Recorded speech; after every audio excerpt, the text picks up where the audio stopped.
I now call to order the regular scheduled meeting for the Board of Zoning Appeals. Notice to the public for this meeting was given as it was published as a legal notice on December 13, 2017 in the Aiken Standard. Notice also to contiguous property owners was mailed on or before December 15, 2017. Notice of this meeting was sent by December 29, 2017 for posting on the city webpage, and it was sent to the city clerk for posting on the Finance and Administration Building Notice Board and the Municipal Building Notice Board 24 hours before this meeting. Agenda sheets were mailed or emailed to interested parties. As a reminder, it is unlawful for any person giving testimony to this board knowingly providing false information. Now that's according to Aiken Municipal Code 22-9. The fine for giving false information to this board is $1,092.50 and or 30 days in jail. To the board, you have received copies of the minutes from the November 28th, 2017 regular meeting minutes. Are there any corrections or additions? Mr. Chair, I move that the minutes of the November 28th meeting 2017 be approved. Thanks, Bud. I second. Thanks, Judy. It's been properly moved and second. Do we have any discussion? Hearing none, those in favor of the motion show by raise of the right hand. Those opposed, same sign. The motion is carried.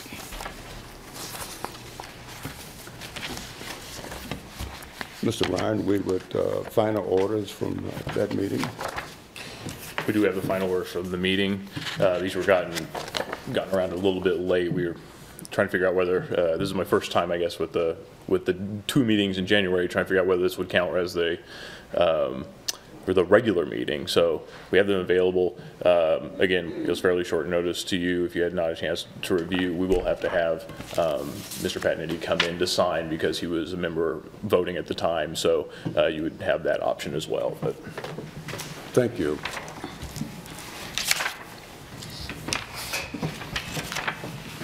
Since this is the first meeting of the year, the board, you have the opportunity to elect your leadership for the coming year.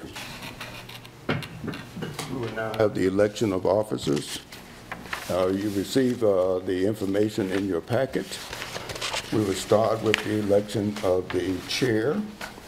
So the floor is now open for the nomination for the chair of the Board of Zoning Appeals. I would like to nominate Larry Ogletree as chairman. I second that nomination. Thank you. Are there any other nominations? I move the nominations be closed and the election be by acclamation. I second. Any discussion? Those in favor of the motion show by raise of the right hand. I have to vote for myself. Thank you. The floor is now open for the nomination of vice chair of the Board of Zoning Appeals. Mr. Chairman, I'd like to nominate Judy Turner if she would accept. Second. Any other nominations?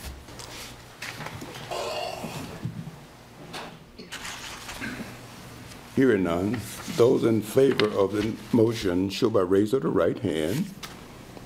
Those opposed, same sign. Yes. The motion is carried. The floor is now open for the nomination of secretary.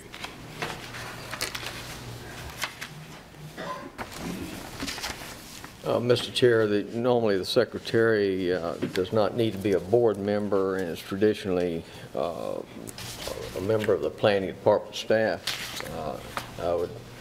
I would move that the planning director, Mr. Bland, be the secretary of the board unless he otherwise objects. I second the motion. It's been properly moved and second that Mr. Bland be nominated as the secretary to the board. Do we have any other nominations? Hearing none, those in favor of the motion show by raise of the right hand. Those opposed, same sign. The motion is carried unanimously. Mr. Bland, thank you. Thank you.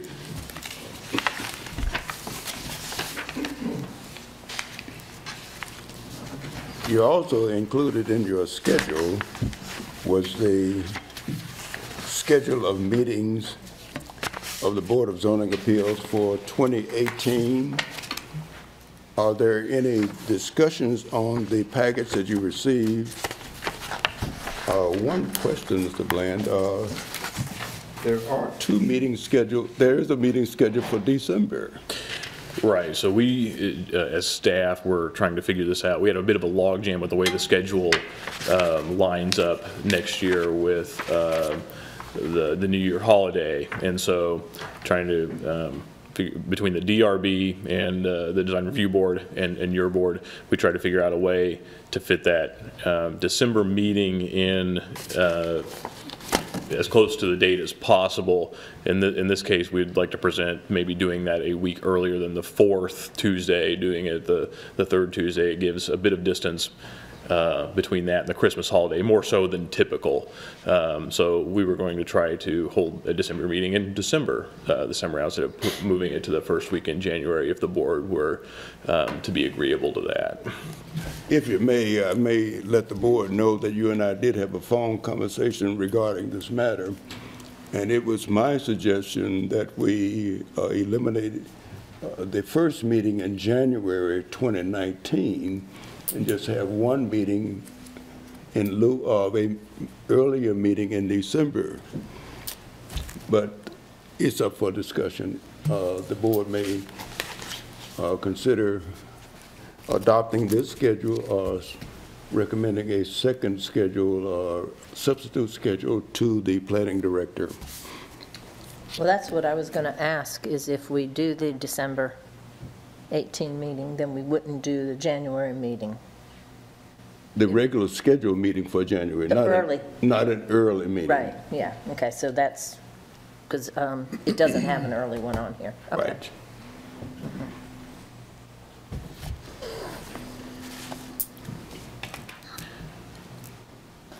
Well, Mr. Chair, I personally don't have a problem with the regular meeting dates as outlined for 2018 with, again, not being able to project the type of items we're going to be hearing during the year. I would think if no one objected, hold the meeting in December just so that the workload, the backlog doesn't further pile up in any way. But I'm amenable to, personally, I'm amenable to anything, but December 18th might prevent anything from being stacked up and having a January meeting really loaded up, because we did have a meeting in December. Any further discussion? No. The chair would entertain a motion for the schedule. I'd like to make a motion that the proposed 2018 meeting dates as outlined on attachment B be accepted as written. Second. It's been properly moved and second that the proposed schedule submitted by the planning department be accepted. Any discussion? Hearing none, those in favor of the motion show by raising the right hand. The motion is carried unanimously. Thank you.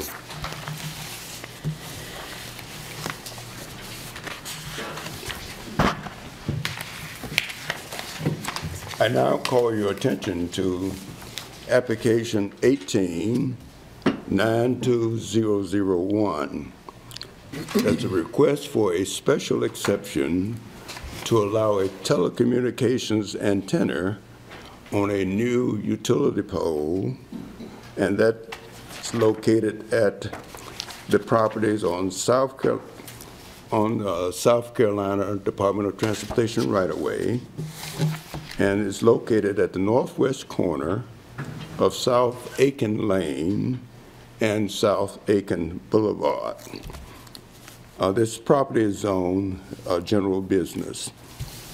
To the city, has there been any inquiries regarding this application? There has not. Thank you. Do you have a presentation for us? We have a brief presentation. This follows, this is the second one of these that you've heard. We had a previous small cell telecommunications facility application last March 2017.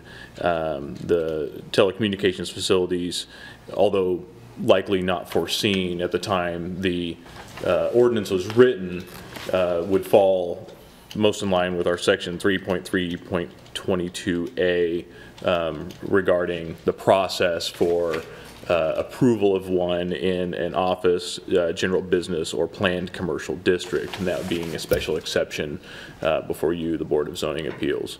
In this case, we have Kimberly Adams representing Crown Castle NG East LLC, desiring to put approximately, and we have a memo to you which we'll label Exhibit F to clarify the height.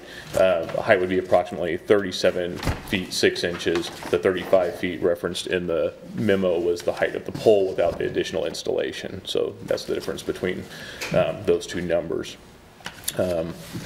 Generally at the northwest corner of South Aiken Lane and South Aiken Boulevard. Again, this is essentially a utility pole with an antenna placed on top, and you have a photo of it in your packet. And again, on SC DOT right-of-way. There are additional utilities, above-ground utilities, in the general vicinity along the same right-of-way. And we have the applicant here available to answer your questions, or staff along the lines of any staff questions you would have. Basically, when I read through the package, I wonder, why are we accepting this, or why is it coming before us? Because they have received permits from the Department SCDOT. DOT is in their right-of-way. They're going to utilize their existing poles. Why is it coming to us? So this would be using a new pole, and so it kind of comes down to the broad definition the city has of a telecommunications facility, because it's essentially any new installation of a telecommunications device falls more in line with our process for a tower. So this is, again, probably not a installation that was foreseen at the time this was written, that the technology would get to this scale to be able to reach smaller areas. And so recognizing that, the most appropriate place listed in the zoning ordinance for that, because it is within, although it is within SCDOT right-of-way, is also within the Aiken corporate limits and the zone district, and so that's why it comes before you as special exception. And so if they were using their equipment on the SCDOT pole and not affecting a new pole, then there would be no need to come to us. Correct. That requires, we require only an electrical permit for that. Right. Additional question from the board to the city? Just, Mr. Chairman, to the staff, if this is what appears to be a standard power pole with the communications device on top. It's unlike some of these other cell towers that I've seen around, and we've got some nearby. Should the planning staff address this as something that can be determined by staff, or put in the category where we wouldn't have to hear every one of these that would come before us? Because that's what appears, it would, every one of these types of towers would have to come to us, is that right? Correct. So the staff's response to that would be that at the time, I think we had 2 franchisees. I think when the previous application came through, and I think we still only have 2 franchisees with city franchise agreements to which these would apply. So we didn't necessarily know the frequency that we might start receiving these requests at that time. But if it does look like something that would be regularly something that would be acceptable under certain parameters, then staff could definitely look into amending ordinances to come more in line with the current technology. Additional questions from the board to the city?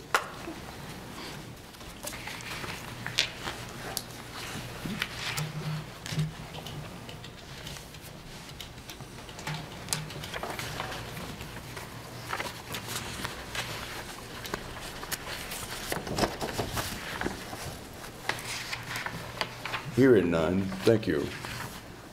Do we have a representative, Ms. Kimberly Adams, here?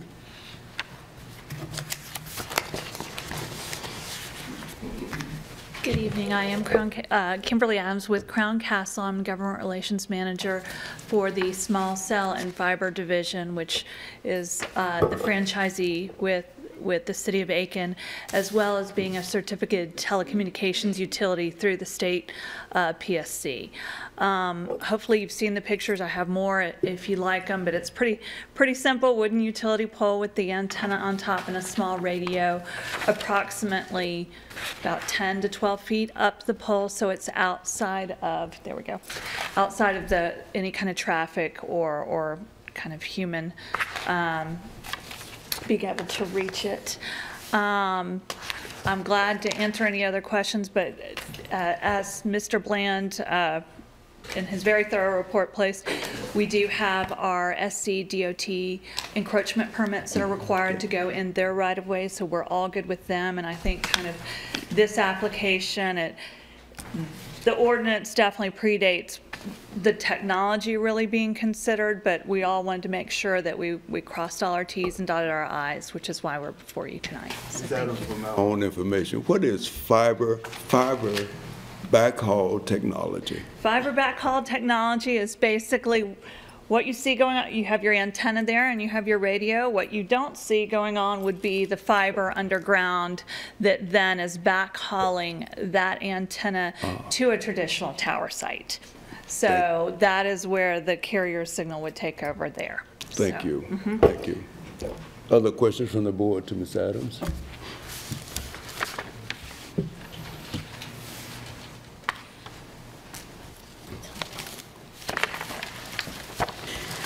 Yeah, it's just one, Ms. Adams. Brenda?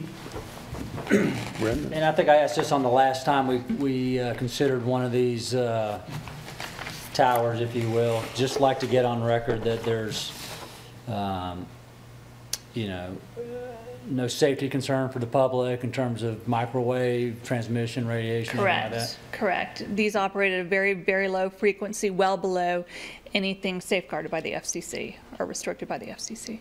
Thank you. And this will not interfere with the operation of the church and the high school and the middle school right there. Correct. In fact, where you see it, you see it's quite a ways from the sidewalk there, not blocking any ramps. Right. Obviously, it's our intent to share the right-of-way, not block it. So. Right. And how about the time factor, though, putting it up? Time factor is actually very fast. It really, you know, probably about a day to set the pole. So that really shouldn't be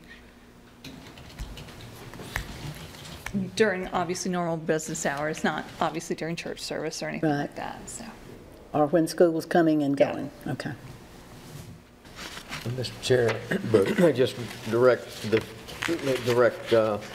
the concern for safety during construction, and knowing it takes a day, and I know a little bit about putting up power poles and the like, but while I was there today, I did notice a child walking along the sidewalk. I'm not sure, maybe looked like she was going to South Aiken High School. All I say is I just caution that if you're doing normal business hours, hopefully school will be in session and you won't see any or very little foot traffic in that area while you're putting the pole up. But I just caution you that. Right. That And I we're- saw, we're- this was around 1:30 Okay, this midday. afternoon. Okay. Yeah. Mr. Chair. But they do have students who have varying exit times, so that's probably what happened then.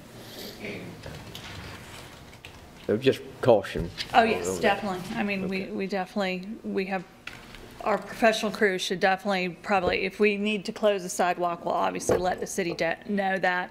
I think actually probably construction-wise, the route you have is South Aiken Boulevard.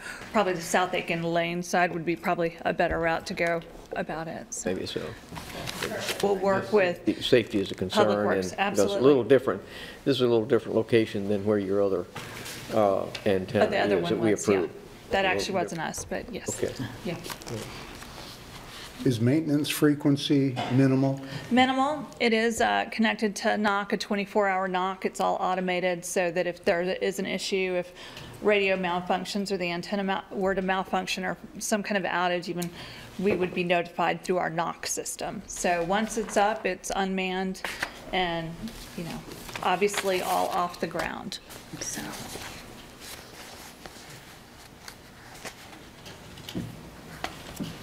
Do we have additional questions from the board to Ms. Adams? If there are none, Thank you.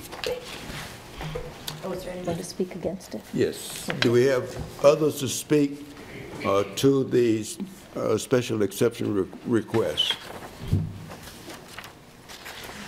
Final call. Others to speak to the special exception request? Seeing, hearing none, the chair would entertain a motion so we can enter a period of discussion.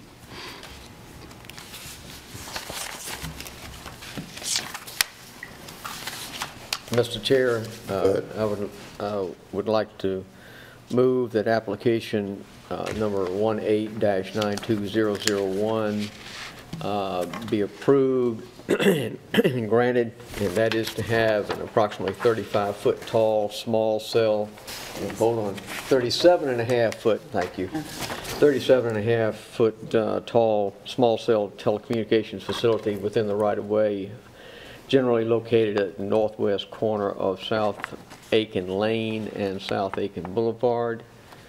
Item 2, telecommunications facility comply with the standards of section 3.3.22 of the zoning ordinance, with the exception of setback, screening, and fencing conditions listed therein. And telecommunications, item number 3, a telecommunications antenna be colored to match the wooden utility pole pursuant to the intent of section 3.3.22B7. Final orders to run with the land and be recorded in the Aiken County RMC office. Do we have a second? May I ask a question first? Yes. Did you say the northeast corner or the northwest corner? I'm saying the northwest corner based on this document I have. Okay, because on our paper it says north, on our original thing. Okay, Mr. Chair, yeah, the memo, which staff referenced previously, Exhibit F, noted that there was a correction made to the location. So the location is proposed at the northwest corner of South Aiken Lane and South Aiken Boulevard. Okay. Thank you. Judy, you were going to second. I'd like to second it, please. It's been properly moved and second that we approve the special exception request. Do we have any discussion?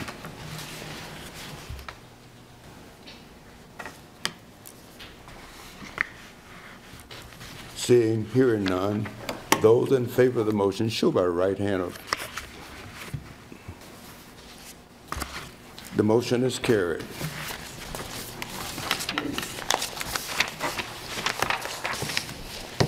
if I may continue the dialogue that I should have at the opening, that any person that wishes to address the board, we ask that you please occupy the podium in front of the board. Please state your name and your address. Any person that wishes to receive copies of today's presentations to the board, you may sign up on the sign-up sheets just beyond the double doors, or you may call the planning department. Thank you. I now call your attention to application 18-92002. That's a special exception request for institutional use for properties located at 1000 Whiskey Road. That property is zoned single residential families, RAS 15. And to the city, you may state how many requests that you receive regarding these applications. So you have three comments that you received within your packet that was delivered to you. You also have a memo from staff with today's date with 3 additional comments received, which you received at the beginning of this process. Staff will label that as Exhibit F. You received 2 additional... Exhibit F? Yeah, we will call that one Exhibit F. Thank you. You have an additional one we'll reference as Exhibit G from a Norm Voss that was delivered at the beginning of this meeting, so it was not included with the staff memo. And one more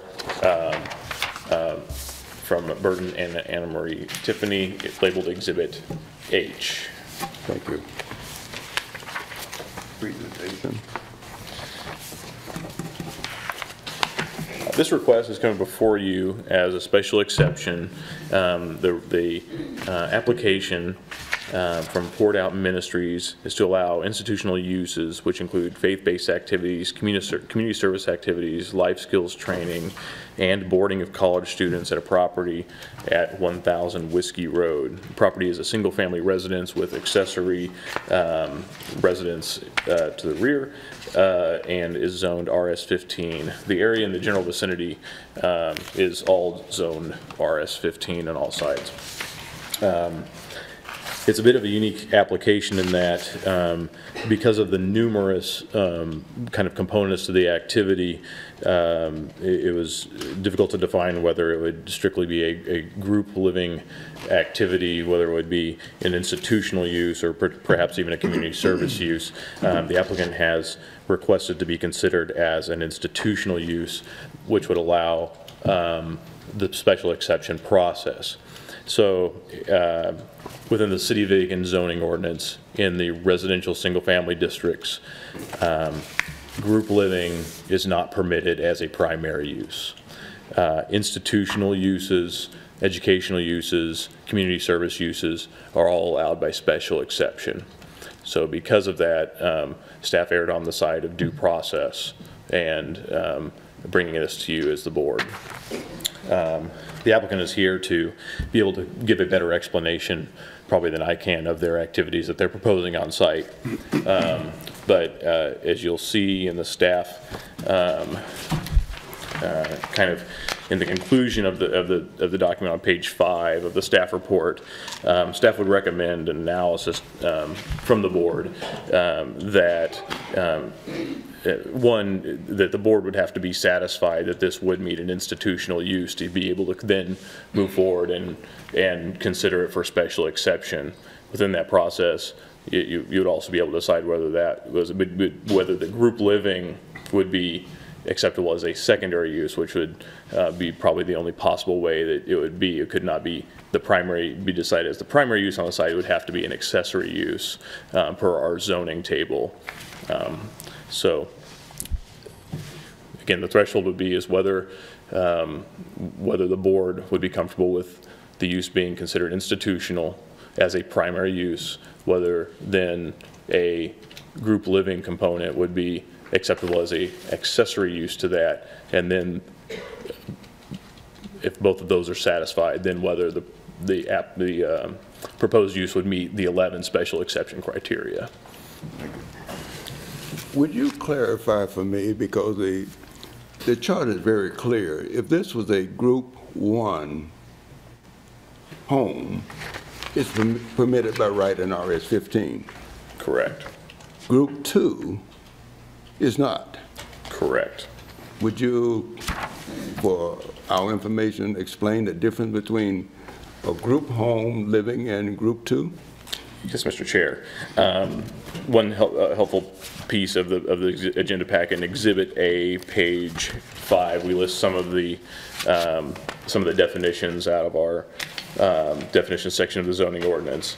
A group home, a type 1 group home, is defined as a home serving 9 or fewer mentally or physically handicapped persons, provided that the home provides care on a 24-hour basis and is approved or licensed by a state agency or department for that purpose. So it aligns with the state definition of a group home, essentially. Okay. In our code, a type 2 or type 3 group home, I'm not sure, these might have been separate uses at one point, that was combined somewhere, because we don't have a differentiation between a type 2 or type 3 group home in our code, but essentially says that any group living that doesn't meet the definition of a type 1 group home would fall into the type 2 or type 3 category as a primary use. All other. Thank you. Questions from the board to the city?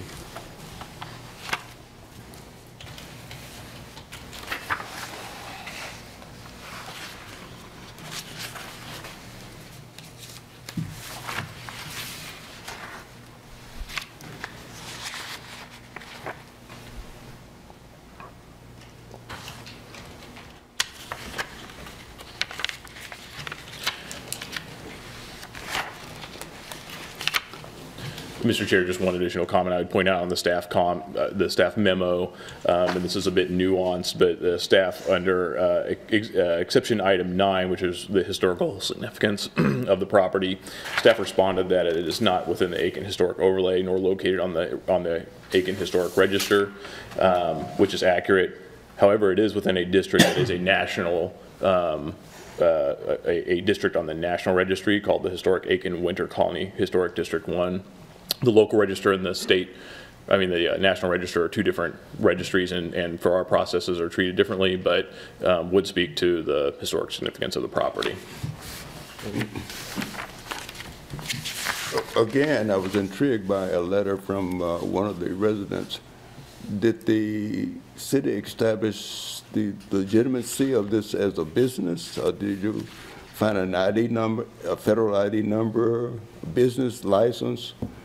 Those kind of questions for the applicant? So there has, I don't believe, has been a business license established thus far. The applicant could probably answer this question better than I, but at the time of filing, they had filed for a nonprofit status, and that was pending. So I believe they could address whether they had received that at this time. Thank you. Board, question from the board. John. Question, Mr. Chairman. Are there any requirements for fire escapes to be on the outside of the building with the number of people that will be inside, living inside? I can't speak to the specific building, all the specific building code additions that would be necessary. There would be some, from my discussions with the building inspections division, likely would be some more interior fire suppression necessary, but not necessarily exterior. They would need some additional information from the applicant on specifics of that if this were approved to accommodate that. So there would have to be some level of fire suppression changes, but it wasn't determined at this time from the building division whether any additional egress improvements would be necessary. How many students are proposed to live here? Again, that would probably be better addressed by the applicant. Verbally, it was stated to staff that the target would be 6 to 8.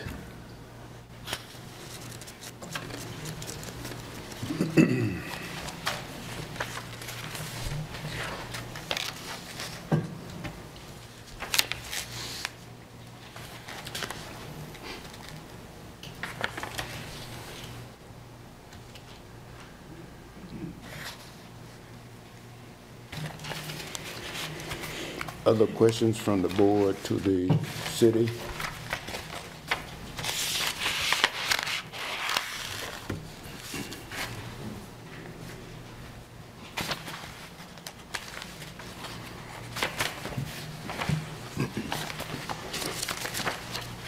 Thank you. The city will be on standby if there are additional questions to be addressed to the city. Do we have a representative for Poured Out Ministries?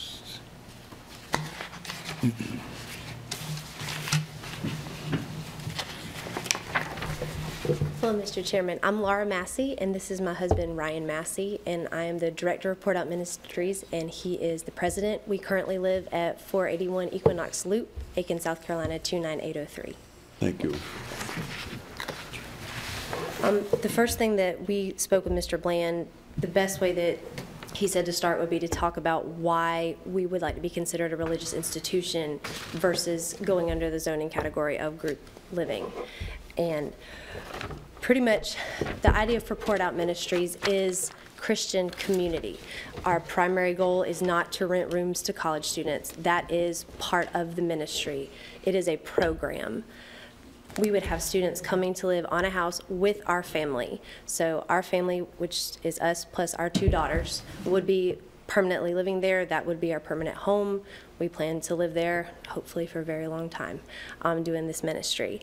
And these students that would be coming in would be going on a yearly basis, which is consistent with the USCA housing requirements that they have. They ask them to sign for at least a year. If they have to cancel, it's different, and they have a lot of different policies for that. But we would have them come live for a year. They would be there renting a room, and the reason we are wanting them to pay rent for this room and not just have students come in and out as they please is a lot of it is to teach them budgeting, responsibility, what it is like when you go out of college, so they'll have the opportunity to understand this is what rent looks like, this is what utility bills look like, that type of thing. Most students, they don't have that, and especially if they live on campus, which is a wonderful thing, they still, most of the time, have their parents doing that type of thing. We also know that for USC Aiken, and especially for Aiken Tech, most of it is a commuter campus. From the statistics I looked up, you have 70% that are living off campus, you have 20% that are on. So a lot of our students in Aiken are off campus, and we want to provide an opportunity for them to live in a Christian community in this house where they are able to gain some independence, where they are able to learn cooking. The 2 life skills that were mentioned are cooking and budgeting. We're not teaching them specific things for rehabilitation or treatment for any kind of things that they have been categorized in. These are just students that we're basically trying to teach how to go out in a community and be wonderful citizens and adults as they graduate college. Most of it would be, we're going to be doing Bible studies, accountability partners. A lot of it can be classified as discipleship for these students.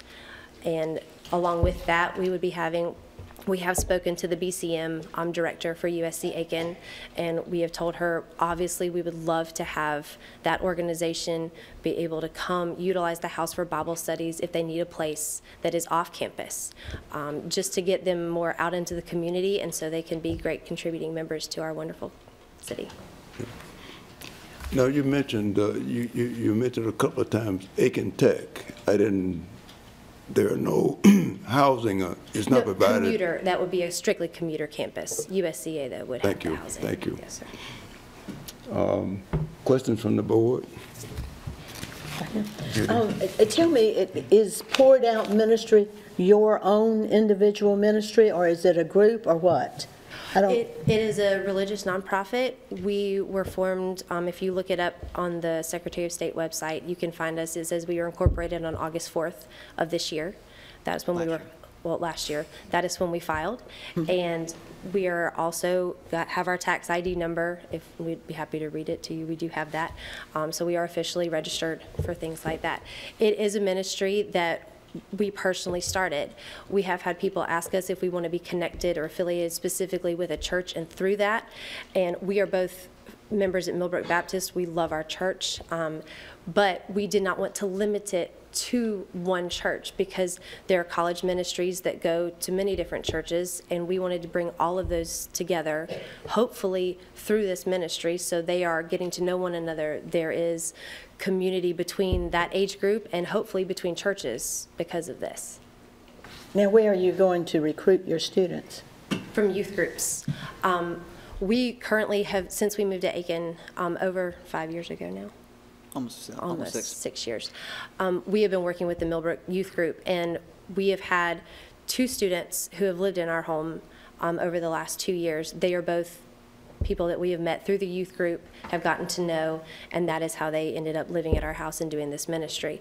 We do want to be able to go to each youth group from all churches and say, if your student is currently going to be staying in Aiken and is going to be going to college, we would love to offer them this opportunity for Christian living and community in Aiken. If they are going to be choosing to live at home or looking for an apartment, we would love them to have that opportunity.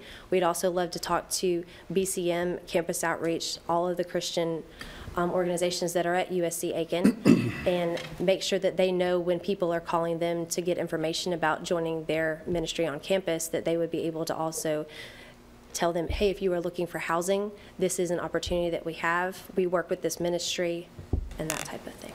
I'm not familiar with BCM. What is that? Baptist College Ministry. Okay.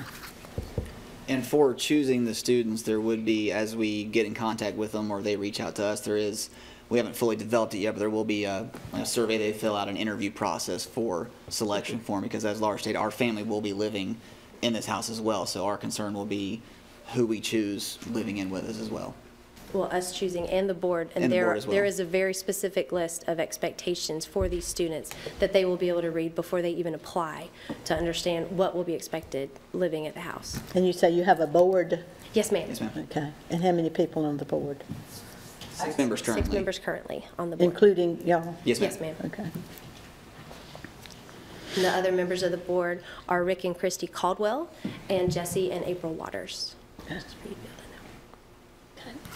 Would this be all males, all females, or mixed? It depends on the applicants for the year. We do know that no male or female would be sharing a restroom or a bathroom. That would not be occurring in the house. All the rooms except for 2 of them will hopefully be having their own private bath. The accessory building would definitely be same gender. There would be no way that there would be 2 different genders living in the 2 rooms in the accessory building. You said your interview application would have your expectations. Are you talking about rules of the house or what? Yes, ma'am. It would be rules specifically for the students, per specific things for when rent is due and that type of thing, for what their expectations are as far as keeping their room clean or assisting with common areas and things like that. They are going to be asked to help cook as part of the program, so they learn in meal planning and budgeting and shopping for food and things like that. So hopefully they're not cooking macaroni and cheese when they're adults. Well, some of them might be of legal drinking age, or is there going to be drinking allowed in this home? No. No, ma'am, not at all. Even if they are of legal drinking age, we don't feel that it's appropriate for us to have them be able to do that in the house. So, and if they did come home inebriated in any type of way, there would be a consequence, and then if it happened a second time, they would be kicked out of the program. Because that's not consistent biblically with our standards, so. And along with the survey beforehand, the questionnaire kind of we would get when they, if we select them and they agree to it, we would basically have all this kind of listed out in a contract for them to sign. We don't know all the details of that yet. That would still come. But a lot of what Laura is speaking to would be in some sort of written kind of agreement contract between us and the students. Okay. I guess I didn't understand the non-residents that during the day the facility would be available for them to come for social activities? Pretty much, if it's a college student, I'm sure they would have friends that they might want to have over to study with, or if they are inviting them to come and do Bible study, we don't want the property just to be limited to the students that live there to be able to come and study. We would like them to be able to have people come over, and hopefully that we could introduce them to Bible study or discussions that are biblically related and that type of thing. Now, they would have very specific rules on how long they would be able to stay. We are going to have quiet hours on the property. And specifically, we know there was a lot of question about parking for the property. We will state right now, there will be no parking on the street. We will not allow that. We understand that. We, in our neighborhood, when there's a lot of cars on the street, it makes it difficult. And we have children, we understand. We did go and, per our realtor talking to the owner's realtor, we were able to go and count parking spaces on the property yesterday, and there are 13 currently available. That does not include spaces that are on just parking on the driveway, but actual parking spaces, there are 13. And so there are even spaces, if they did have a friend come over, that they would be able to park not on the street, solely on the property, being able to come over. How do you plan to control this drop-in for students, who they are, where they come from, why they're there? They may be there for other purposes other than Bible study. Well, if they're there for studying or hanging out with our students, being a Christian, we definitely feel like there is evangelism. Now, they will be asked to have the same rules that we have for the house. There is no violence, there is no foul language, there is no sexual relations or anything like that that will be happening. They will not be allowed to go upstairs to the bedroom area. They will remain in the common areas of this house. They will be asked to leave at curfew.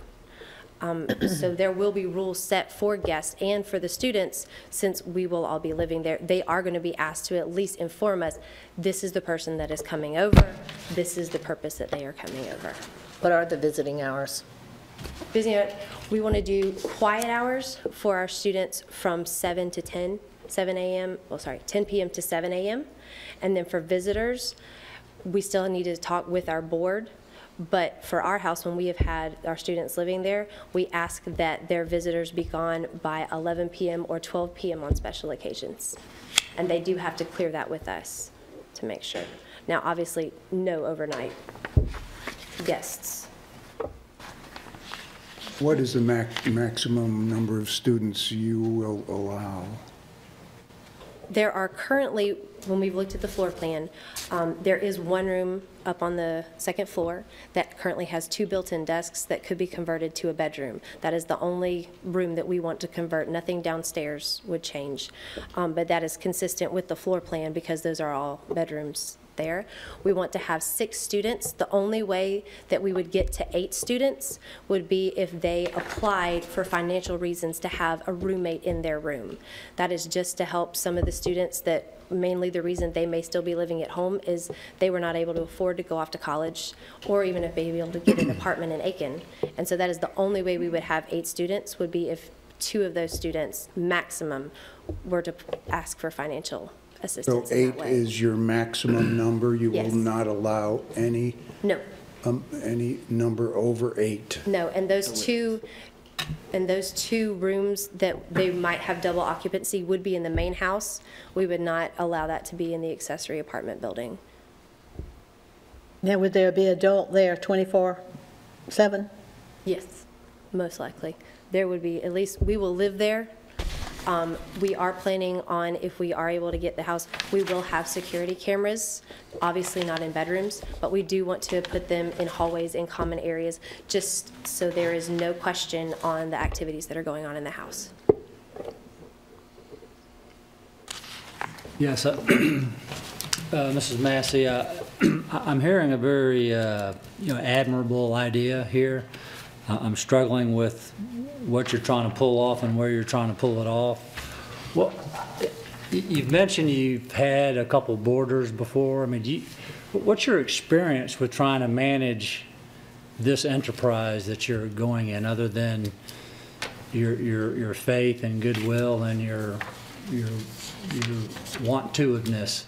I mean, this is quite an enterprise you're trying to embark upon in an otherwise residential neighborhood.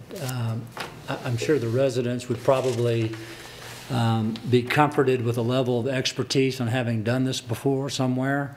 Can you help us out with that? Sure.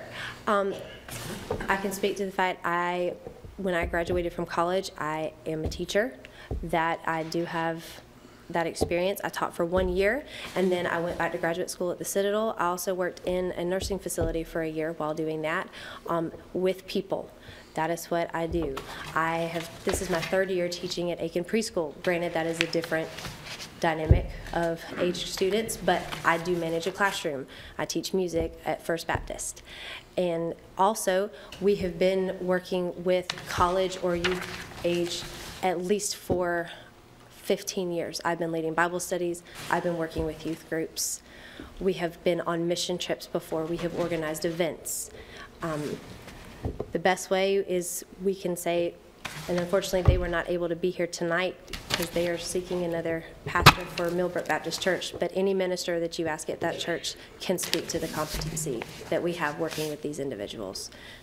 So with 8 college-age students, and they each bring a friend or two, I mean, all of a sudden you could quickly have a property with, what, 20 college-age kids possible? I guess that's why I asked the question. You got quite a bit of coming and going with any number of people, some of whom are paying you rent, and that you've vetted and that you've, but it's, I guess where I'm struggling is, I hear a lot of want-to-iveness. I just don't hear a lot of structure on how this is going to come off.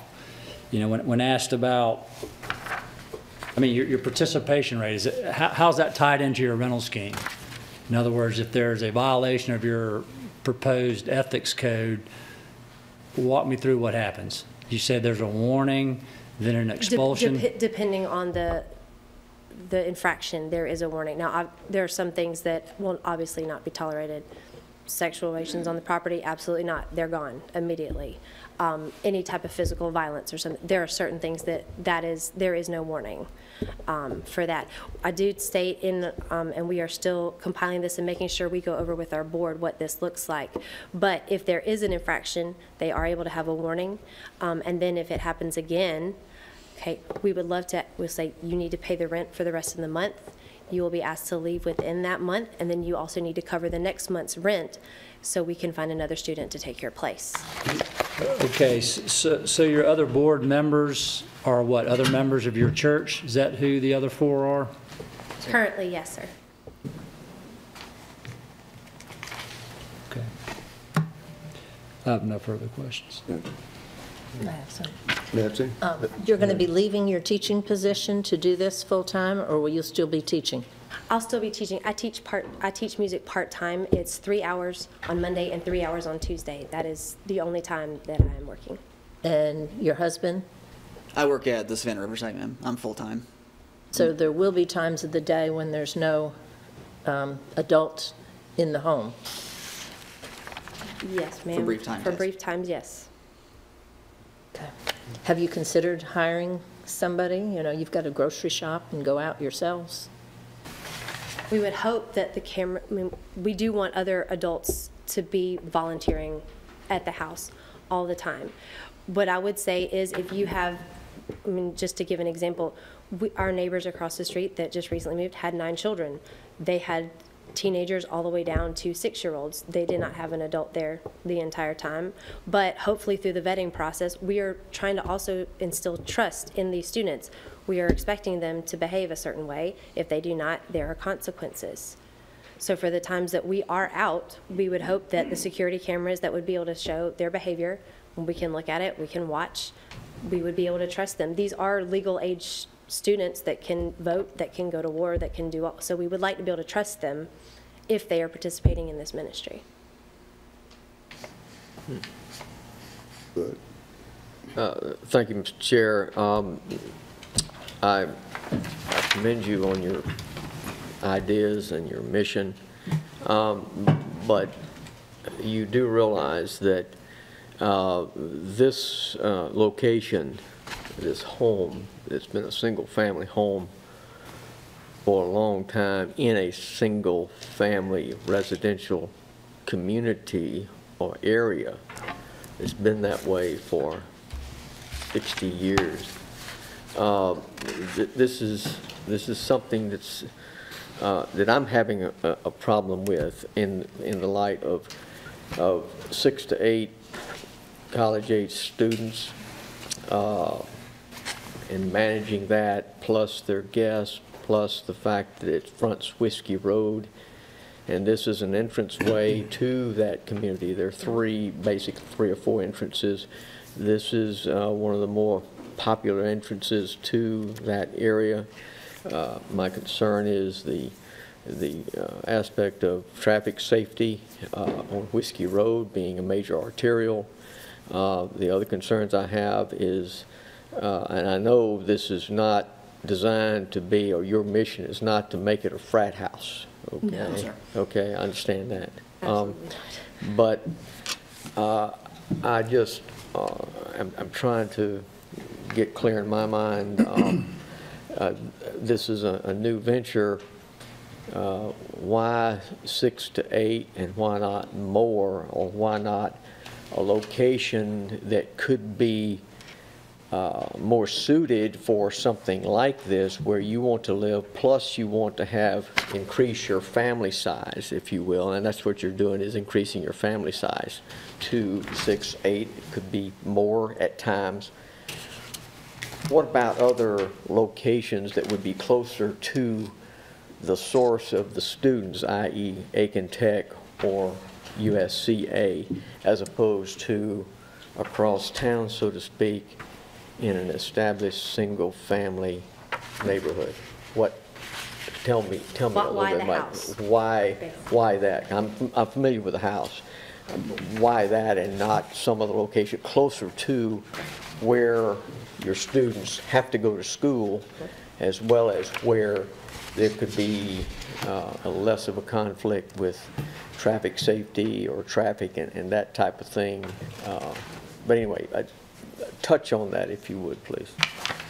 We have been searching real estate in Aiken for close to a year and a half. There are very few houses under $1 million that have this number of bedrooms and bathrooms that is suited to this type of living. Some of them, if it goes way up in the price range, they have them, but the bathrooms are not compatible to having private baths for almost all of the residents. Main reason, that is why we chose this house, and because it has been vacant for 3 years and it is visible on Whiskey Road to the public. One thing that I know is part of it is we want to shed a great light on this age group of students and how fantastic they are and how they can be wonderful members of the community. But that is the main reason that we did choose that house, and that is why the size is what it is because that is what is conducive for that house. Now the 6 to 8 is really, so that is the maximum amount of students living there that we felt we could handle. That is why there isn't 10, because that would make rent cheaper for them, which would benefit the students. But we didn't feel that we would be able to handle any more than 8. Personally, and you can ask some of the people that work with us in the youth group or things whether or not they believe that we can handle the 6 to 8. And I'm sure Ryan does, feels that we can. But that is why that specific property. As far as the traffic, we do know that they do have, the driveway does exit by itself onto Whiskey Road, and there are back ways to get to that house that is not on Whiskey Road. And we realize that Whiskey Road is the main thoroughfare, and we do understand that completely. And we would be bringing in possibly, I think maximum of the people living there would be 10 cars that would be there, driving in and out. Does that sufficiently answer? If I may add on just another reason, kind of what we liked the house so much and what Laura alluded to is because of its location where it is and because of the neighborhood, we wanted to, one of the goals with this ministry, with the project, was to have the students then integrate into the community so we can have them do, we don't know all the specifics yet of what kind of maybe community service projects would be like, but it would be a way for these students to integrate with the neighborhood, with the community, and get a lot of interaction and just kind of, I guess, mixing of different age groups, different people, different backgrounds, just to kind of show that aspect of it. I guess one quick question on the cars. If I'm understanding your math, that would be cars for your residents and yourself? What about the 8 friends that come over to visit your 8 guests? That seems to me to be another 8 cars minimum, correct? If they were all driving and came over there, yes. We do want to state, just again, there would be no parking on the street. There would be carpooling. We will not allow them, we know that is very important to the residents, just reading over the letters. They don't want parking on the street. They don't want it to look like a parking lot. And nor do we. If this is our permanent house, we don't want it to look like a parking lot. We do want the students to be able to drive if they live there. But with their friends coming over, we would ask them that they park in the proposed parking spots that are already on the property, already created.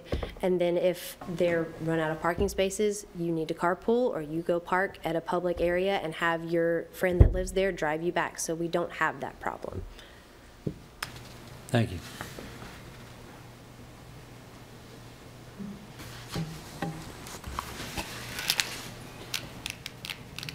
Would you talk about the basic life skills that you're going to teach these young adults? Yes, sir. 2 basic ones are cooking and budgeting. Most of these students, and I know for us, we have seen Now, cooking would be 2 meals per week. They are going to be allowed to do a meal plan.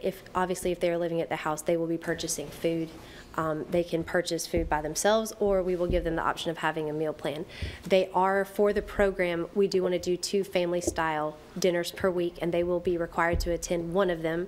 We understand schedules are difficult. Some of the students that we know have already expressed wanting to live here are going to be nursing students, and that will make their schedules very difficult to attend both family dinners. But we do want to do that for community purposes, and also gives them a chance to learn recipes, the cooking, the meal planning, how to budget for food. Most of these students that we have worked with, they do not know how to cook. And if they do, their repertoire of recipes is very limited. And so we want to also teach them nutrition and that type of thing. I am a health and exercise science major, and I have a master's in that same field as well. And that is something very near and dear to my heart, that they are learning how to do that. So when they do have a family, they will have a healthy family. That is a good thing. The budgeting is so that they're not going out of college with mountains of debt that they don't know what to do with. Like if they were able to get a credit card, we want to be able to tell them, please do not accrue mountains of debt on your credit card. A lot of the principles that we are going to want to teach them are Dave Ramsey principles, like his financial peace or things like that. So they will be able to understand how budgeting can help them even at that young age, and also how it would be great to tithe to your church and to give for your community.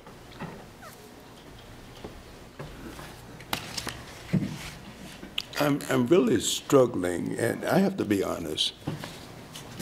I'm struggling with institution living versus I'm thinking of just a commercial facility that you can rent. Boarding house. Or A boarding house, yeah. I'm really struggling. Define more about the institutional. What's going to religiously commit these people rather than just overnight accommodations or buying a room for a year? Yes, sir. Our main purpose, as we stated, is Christian community. That is not just people going in and out. That is, and from our experience with students living with us, I've also led a group of girls that are in college age for a year now. They are in my home currently every Sunday night for at least 2 hours, and we are having Bible study. We are doing discipleship. They are also having, we call it one-on-ones, and it's an accountability meeting once a week to talk about life, to have them study the Bible with me, to pray, to do that type of thing. We want BCM, if they are going to be having Bible studies, to be able to use one of the common areas to host Bible studies. So they have a place that they don't have to pay for and is possibly central location, since a lot of the students do not live on campus, that might be a little bit easier for them all to get to instead of driving all the way back to campus, that type of thing. We want to be able to talk to them at 11:30 at night when they are finally able and have calmed down enough from the day where they do want to talk and want to have a mentor there to listen to them, to counsel them, to give them spiritual guidance. We want to be able to sit and have coffee with them and talk about what they read over scripture in their morning quiet time. for us, what we have found leading students in the youth group or through Bible studies, that relationship where you are fully able to show them what doing life in Christ looks like is 24/7. It is not 2 hours. You can teach and you have a wonderful opportunity in 2 hours. But living and having them watch us and watch other adults that come in to lead Bible studies and mentor these students is what we want to give them. We want it to be full life Christian living, not just 2 hours. Thank you.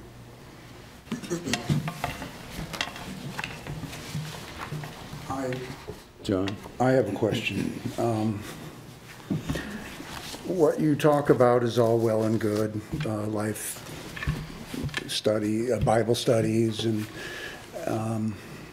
other lessons, but to me, this isn't about that. It's about appropriateness for the neighborhood and that area of town and any residential area in the city. Why does this deem the special exception?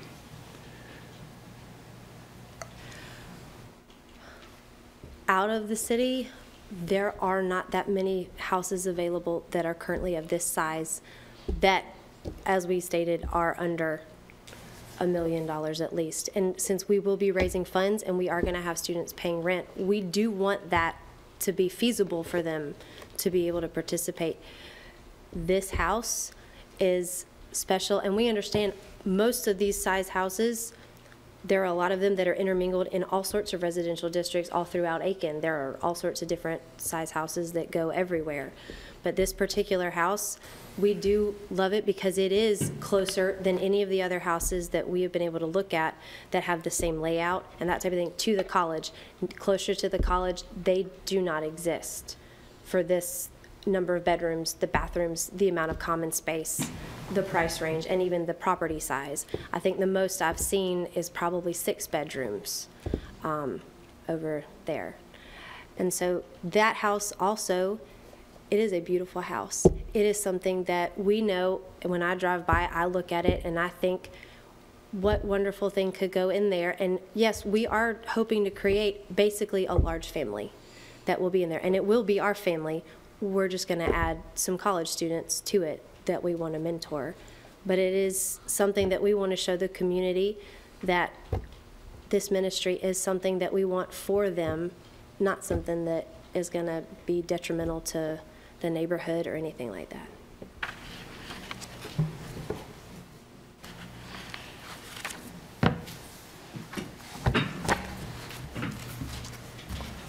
Are there other questions from the board to the masses?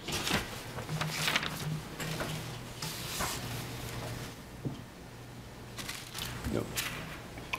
Thank you very much. Thank you. Are there others to speak to the special exception request?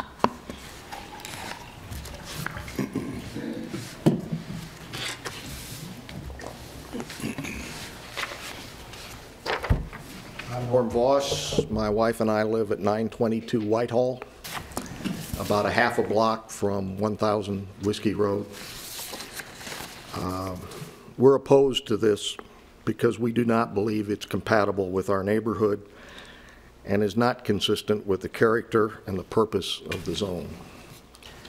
I would add good intentions are something that we all need more of. But times change, people change, organizations change, economics change. What works next year might not work the year after, and we're talking about a major change in the zoning in our neighborhood. So we're looking at it through a different capsule, a different eye. This proposal to us is at best a college dormitory that will operate as a boarding house, apparently without an experienced organization overseeing its operation. Therefore, this is clearly not a single-family dwelling, providing boarding services to, until a few minutes ago, an undisclosed amount of students, with no guarantees that that couldn't be changed by others at a later date, to my understanding. There appears to be no established religious organization, university, or college supporting, overseeing, or even endorsing this proposal. And therefore, we must question whether there is need for such a facility in our neighborhood and whether the poured out ministries can provide the operational controls necessary to protect the peace and security of our neighborhood. We are also opposed to this exception because we do not believe this site is appropriate, and the stated purpose will create substantial parking problems throughout our neighborhood, but specifically on Whitehall Place. We understand the institutional portion of their ministry to us would mean meetings, would mean teaching, would mean teachers. So I am personally very concerned that the number of cars would significantly exceed the 10 or 12 that's been discussed. If you look at our neighborhood, there's no parking obviously on Whiskey Road. There's no parking between Whiskey Road and Whitehall on Barnard. As you go down Barnard, there's no curbs, there's no organized parking. So we see any overflow, whether it's residents or it's visitors or it's participants in their institutional purposes, would fall on Whitehall. Whitehall is a 1-block long street. At this time, up until this week, was filled on both sides with leaves. In the spring, there's a couple of more weeks that are filled with bushes and leaves. It is not a place for overflow parking. And we don't see any other place in our neighborhood where those cars could eventually go. Finally, for these reasons and others that you all have mentioned, we strongly urge you to turn down this special exemption. Thank you. Any questions from the board to Mr. Boss? Thank you. There was a lady that stood. Her husband, I mean, his wife. Yes. I just wanted to say that I'm Brenda Ball. Ma'am, you have to occupy the podium and identify yourself.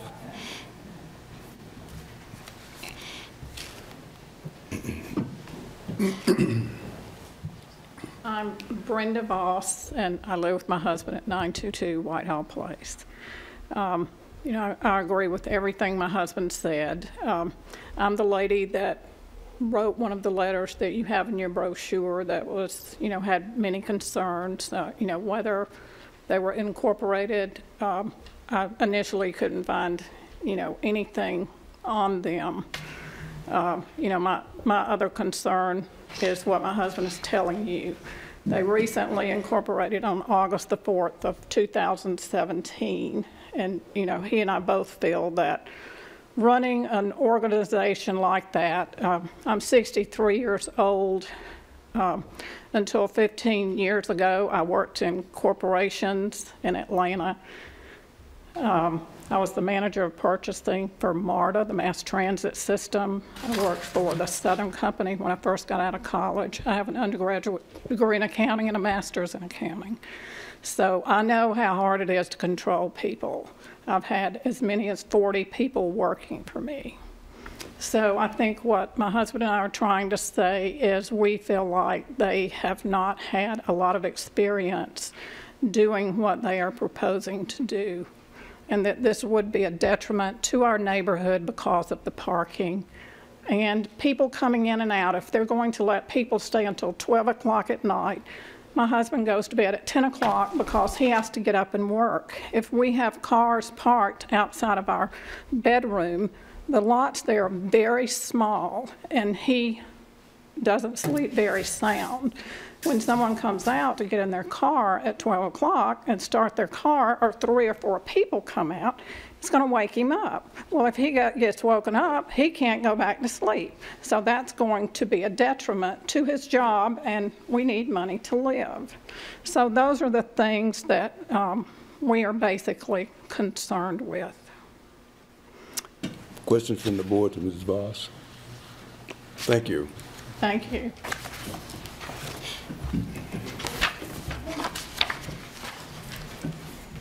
Evening, Mr. Chairman.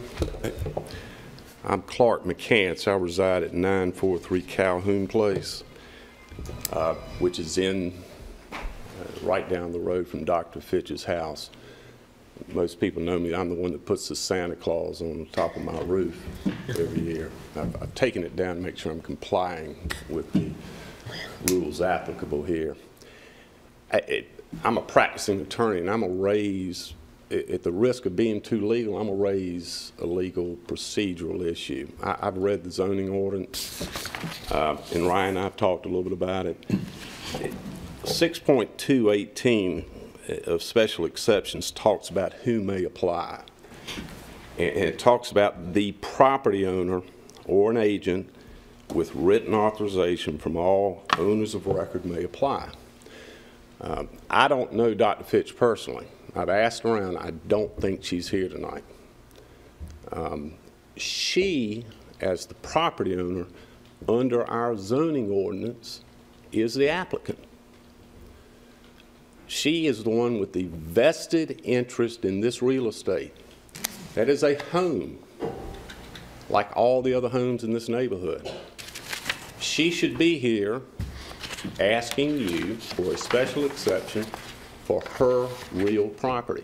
Now, I realize and appreciate, because we do some other work with annexations and requests to the city, that a prospective purchaser of property, which these folks are, I have not met them, I understand, very nice people, but not being the owners of the property, they're unlike other entities who want to buy a piece of property and together with the owner ask for some type of exception in the future.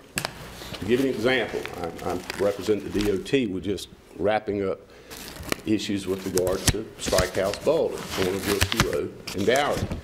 The prospective purchaser of that property in advance asked that that real estate be annexed into the city of Aiken, which was granted. And the contract for the purchase of that property was contingent upon that. And I'd like to say, fortunately, that went through. Special exceptions under zoning laws are different, in my view. It envisions a situation where a property owner who owns property that has an investment in the area wants to change the use for their use. And that is not what is happening here. These nice people have come before you today, and I have not looked at their contract with Dr. Fitch. I've read the letter. It appears to me that they are hoping that you will grant this exception and that they will be allowed to buy this property and put it to use. But all I'm pointing in here tonight from a legal standpoint, I'm not sure that your applicant, who just presented their case, so to speak, is the proper party to do that at this point. With all due respect to Dr. Fitch, if she is here tonight, I don't know that. I would ask that she present her case to you, Mr. Coward, and convince you that her property should be changed from what has been described as a home. And I think I speak for all of these folks here tonight who I think are our neighbors in what I like to call Midtown, which I think is one of the most wonderful areas of this town. It's growing, it's thriving, it's full of well-established neighbors, and most importantly, new people with children. And I hope, like anything, that, and I don't believe this, that the intention of the folks who came here tonight would to bring to our community anybody who would ever intend to do any harm. But in this day and age, predicting what may happen 10 minutes from now is a dangerous business. And I know when I speak for everybody here, I've raised 3 beautiful sons in this neighborhood. The Costigans have. The Sampsons are part of our property. Everett Johnson with those wonderful little boys, and the Carrolls next door to me. would be very concerned if they did not know the identity and the makeup of folks literally a pebble's throw away from them. So the large part of me says this matter didn't even properly before you great people who I know volunteer to do this work, and thank you for it. If you get past that, respectfully, this is not an appropriate request, and I would ask this board respectfully deny it. Thank you for your attention. Does the board have any questions for Attorney McCain? Let me add, Mr. Chairman, I'm here in my individual capacity. I'm not purporting to represent. Understand. Those folks, they wouldn't pay me to be here, so. Thank you. Thank you. Thank you. Others to speak to the special exception request?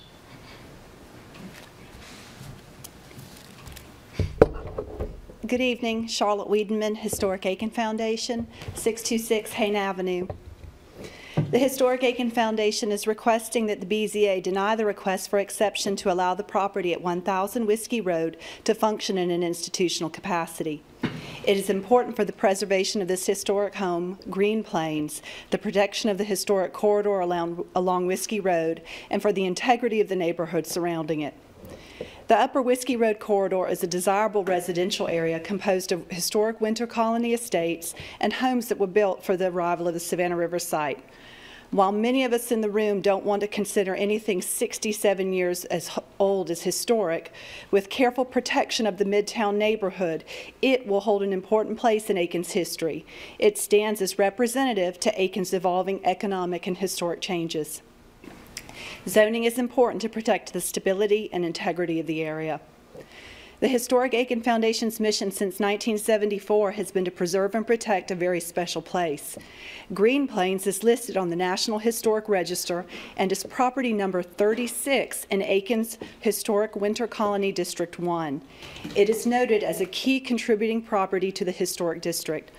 The property was built in 1930 as a winter colony rental by Mrs. George Chafee, the mother of Eulalie Sally. It holds a special place in Aiken's history. Even in modern times, the current owners were lauded by the Aiken Standard for the outstanding renovation of the historic home.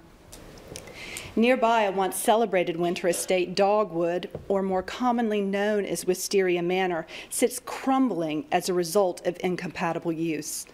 The Legree Morgan House, number 10 Downing, has been irreparably divided into a multi-family home. Rose Hill Estate had a very brief foray into the religious institution world, closing shortly after its inception due to lack of funding. It has yet to recover its original single-family splendor. A zoning decision to deny the exception will ensure that this property remains in harmony with those around it, a single-family residence, not a religious institution.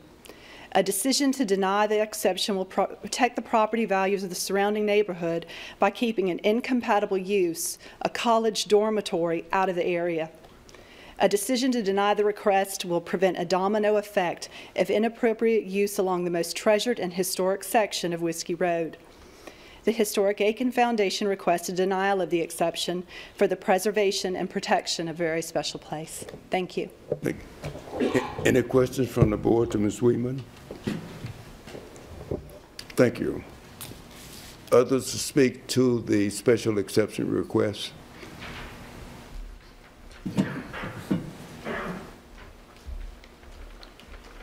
I am Burton Tiffany, and my wife Anna Marie and I live at 933 Whitehall Place. We have owned that home for this coming July 50 years, and we're really love that neighborhood. It's nice to see a couple living next to us now with a child, and I love to see the kids around. It's just really great to see that, because there was a long time when there weren't any children in the close neighborhood. But the thing is that my wife and I are opposed to this because we are very concerned about the quality of students or whatever that would be in the residence. I'm concerned because if you open it up to rental, can you discriminate against who puts the money up? And if it's somebody that they don't desire to have, and the ACLU or the NAACP or whatever jumps into it and says, wait a minute, you can't discriminate against them. And we're really concerned about that. We're also concerned that how they're going to monitor the students or whoever, the residents, with alcohol and drugs. Because are they going to check on their bedrooms? And if they do, isn't that an invasion of privacy? So it's a major problem of control. We also understand that they both have jobs, and they'll be away from it, and there'll be times when the renters will not be monitored. And that really concerns us too. So this just really bothers us for our residents there. If it really got out of control, then our house value, home value would really go down. And the whole Pitt neighborhood could go down.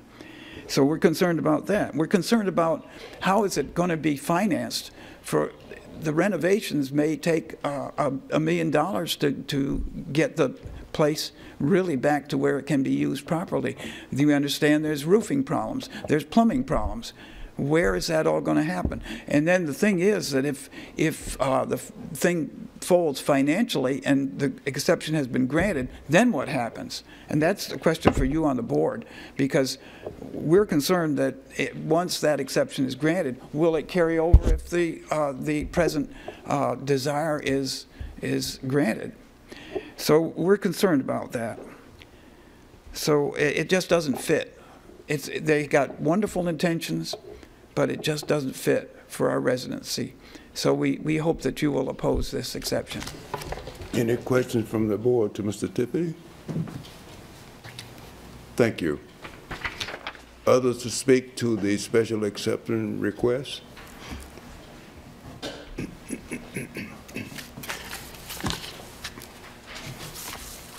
Good evening. My name is Virgil Sauls. Thank you for allowing us to come here tonight. I reside at 907 Magnolia Street Southeast. Been there for over 30 years. And all. Moved into the neighborhood when it was nice, calm area. Represents one of the good neighborhoods of an all-American city. My wife and I oppose granting this special exemption for several reasons. The first one is that in their application, Poured Out Ministries states that they want to be considered a religious organization. However, we can find no documentation that Poured Out Ministries is a religious organization or associated with any religious organization. I've heard the information provided tonight by Ms. Massey, but again, there's nothing that I can find written or documented. Poured Out Ministries in the application states that we are focusing on Christian ministry. And we heard tonight Ms. Massey talk about how they were doing that. But in their application and in their promotional paperwork, all they talk about is a weekly Bible study. Nothing else is there. But even if Poured Out Ministries is considered a religious organization, it does not meet, the use does not meet the institution's guidelines under Section 324F. That section, nothing under that section makes reference to or implies long-term residency. Group living, specifically, group living is prohibited under that section. Primarily, institutions are granted that for meeting areas. There's no reference to long-term residence.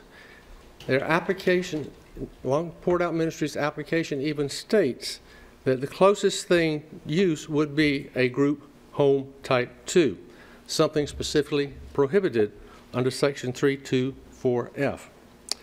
Even if you can get past Poured Out Ministry being a religious organization, even if you can get to the point that it meets institutions and all, it still lacks meeting all 11 criteria for a special exemption. I can go through those, but I think Mr. Paul Grant wrote a very good letter taking exception to 6 of the special exemption criteria, and I think you'll find that there. So, in summary, we oppose this because it does not meet the religious criteria under institutional categories. All 11 specific criteria for a special exemption are not met. it will have an adverse impact upon the neighborhood. The quality of life will go down, the property values will go down, and as stated by some of the others, we question whether Port Out Ministries is capable of operating the facilities within the parameters they talk about. So we request that the special exemption not be approved. Does the board have any questions for Mr. Sauls? Thank you. Good seeing you, Virgil. We have others to speak to the special exception request.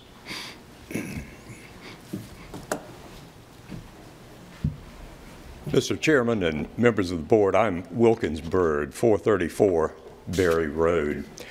First, let me thank the board for its long history of looking after the public good of Aiken and trying to balance that with individual hopes.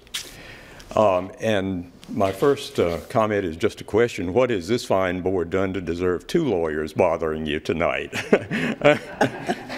I'll try to be brief, which is not usually one of my talents, but in any event, I just want to point to the beautifully prepared memorandum to the board. I think it does a splendid job of analysis of what is really a pretty complex question, I think, and hats off to the staff and to the director who were involved in creating it. Let me point first to the issue, is this an institutional use? And as the memorandum states very clearly, the characteristics of an institutional use, uses that primarily provide meeting areas for religious activities, treatment of terminally ill or those with psychiatric, alcohol, or drug problems, and transient housing related to social service problems. I want to focus, or ask you to focus, really on uses that primarily provide meeting areas for religious activities. Now, the applicants have been very candid and articulate in stating their goals, which I think we'd all say are admirable goals. To use their words from the document in the brief, our mission is to provide student housing with a focus on ministering to those students and providing life skills training. I think that's consistent with what they said here now. And I submit to the board that question number one is, do you find that to be consonant with the specifics of the zoning ordinance, the comprehensive plan, as to the characteristics of an institution? I submit that the answer is no. Think of the truth of the situation in Aiken. If a residence that provided religious instruction and life skills training were an institution, probably 3/4 of the residences in Aiken would fall into that category. I mean, these are characteristics of individual homes. They're not institutions, I submit. Now, I'm not the only person by a long shot who participated in the drafting of the comprehensive plan. There are a batch of people before me and behind me in the room who did, so I'm not the final authority, but my fundamental position is this is not an institutional use within the meaning of the zoning ordinance. Number two, even if it were an institutional use, and this is echoing things that the board itself has commented upon and other neighbors have also noted, even if it were an institutional use, would it be consistent with the character and purpose statement of the zoning district? Now, as the memorandum notes, the character and purpose statement of the single-family residential section, RS 15, the one we're dealing with here, is residential single-family districts provide for low-density residential neighborhoods by prohibiting multifamily residential, commercial, industrial, and any other incompatible use of land. And again, I submit to the board that that clearly does not fit what we have before us. Many of the neighbors have cited individual aspects of the proposed use that illustrate the incompatible character of what is proposed. I urge that although this is a fine aim, a fine goal, this is the wrong site, and the application is an attempt to put a square peg in a round hole. Thank you. Does the board have any questions for Mr. Byrd? Attorney Byrd. Thank you. Thank you. Thank you. Do we have others to speak to the special exception request?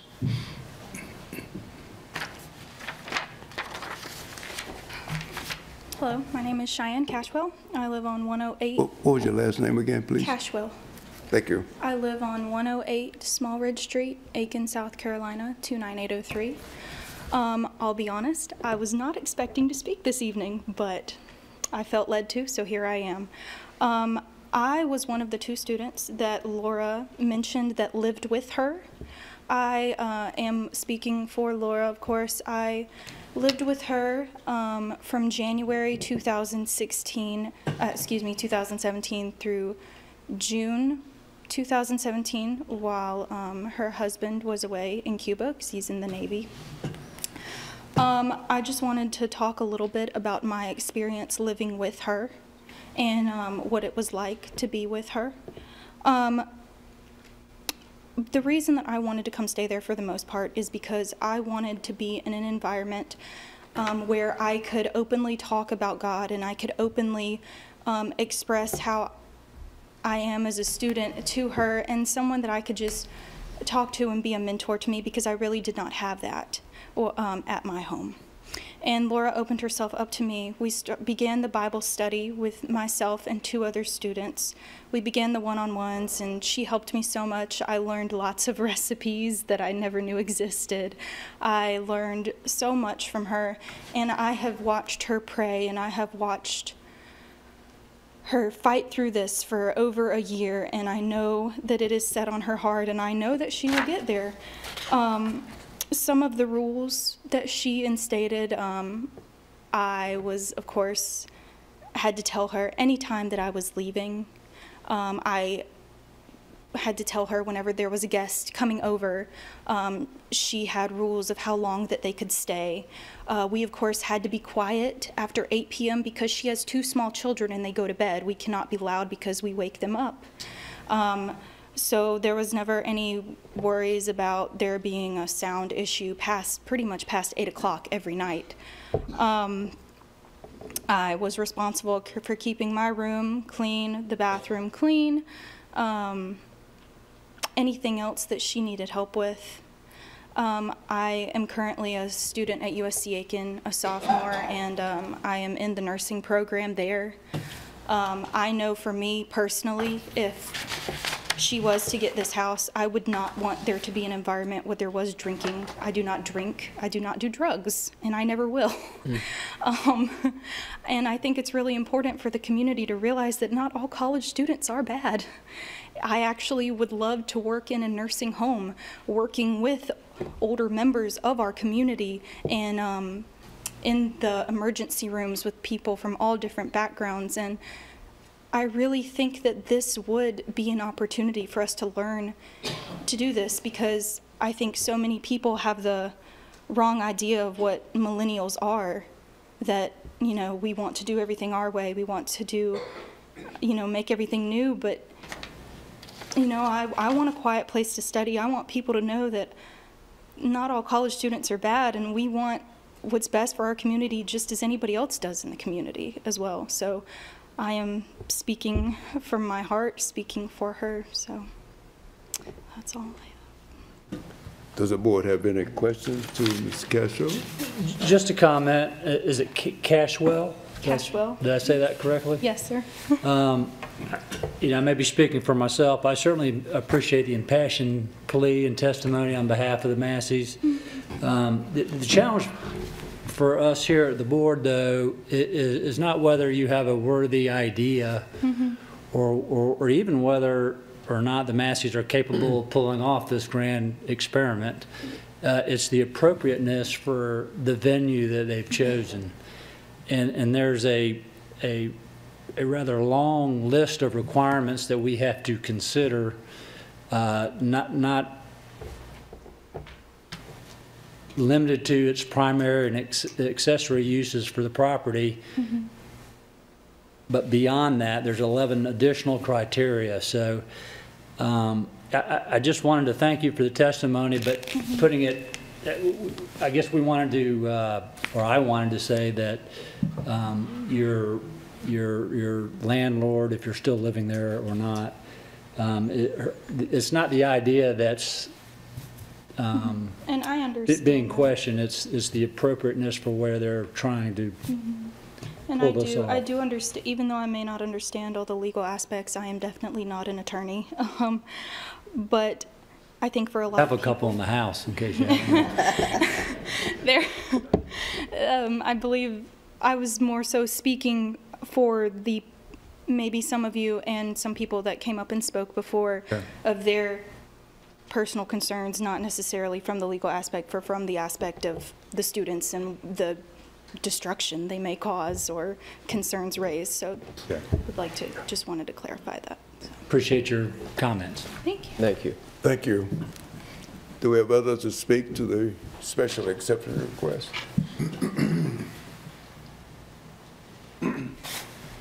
Yes, my name is Michael J. Costigan. I live at 225 Knox Avenue, corner of Knox and Calhoun. I'm relatively new to the neighborhood. I've only lived there 35 years. So I see some of the other people in the audience here are my neighbors. I just want to say that I'm opposed to it.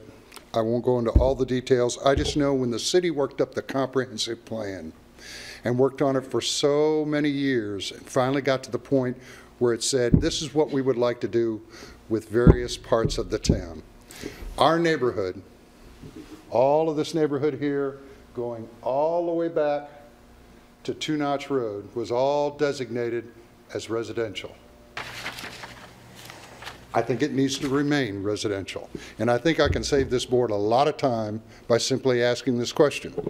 How many people in here oppose this? Raise your hand.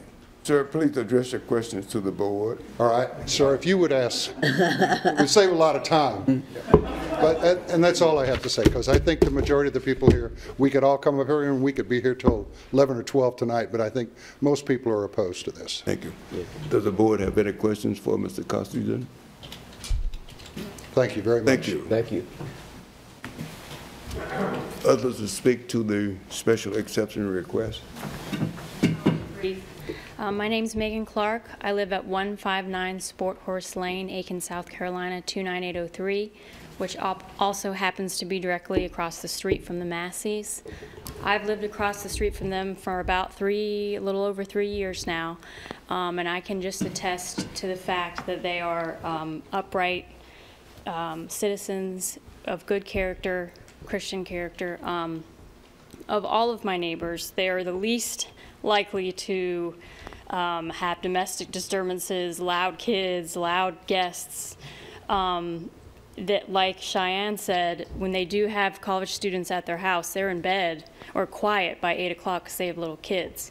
And I have little kids as well, so it is important to have a quiet neighborhood.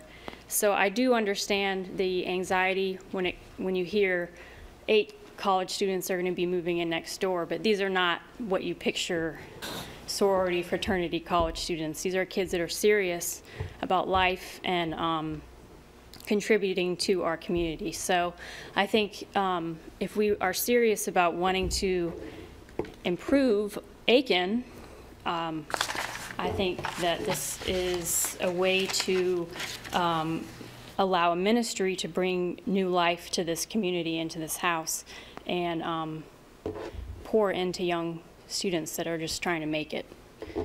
So my proposition is to approve this exception. Any questions from the board to Mr. Clark? Thank you very much. Thank you.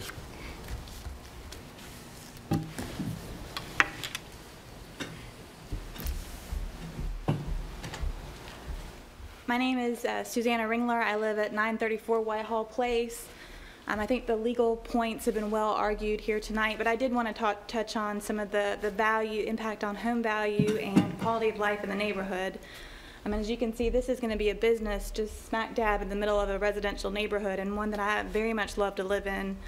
It's one where you can walk down any street in the neighborhood and there are homes that are well kept up. There's home improvements going on all through the neighborhood.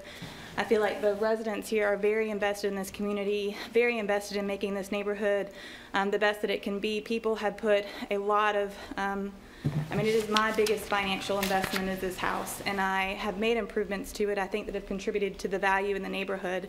And I think our concern is that this business going on in our neighborhood will impact our quality of life and our home values.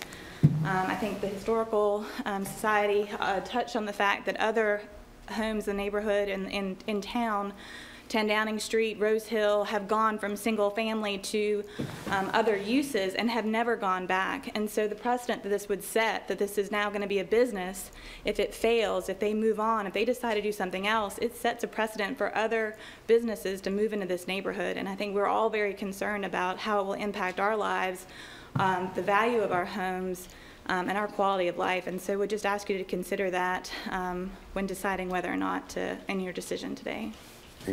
Any questions from the board of Ms. Ringo? Thank you.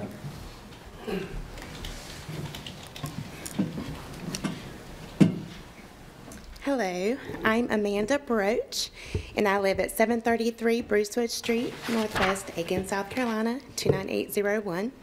And I'm a church member. I go to Millbrook Baptist Church with the Masseys, and also a really good friend with them. I think I've heard all the concerns of everybody tonight. The parking situation. We can have parking situations with just single residence homes. You know, if you have family members over that are staying, there might be a parking situation. Holidays, parties, you're always going to have that type of issue, okay? I think that we've also lost the sight that this is going to be their home. This is going to be their home, you guys. Ryan and Laura are going to be living there with their 2 small children. This is going to be their home.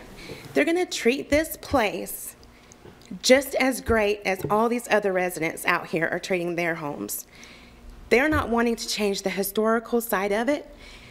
They love the history of Aiken. They're going to do everything that they can do in their power to keep it a home. They want to make it a home for these college students that might not have a home. I just think that we've lost that sight that these people are going to be living there. They're not going to be coming and going and saying, oh, this is a business. You know, I'm only going to work here 9 to 5. They're going to be there 24 hours a day, all night, okay? So this is their home too. And I think if we looked at that factor as well, then it would make a whole lot more sense as to what they're trying to do in their lives. That's all I have. Any questions from the board to Ms. Broach? Thank you. Thank you.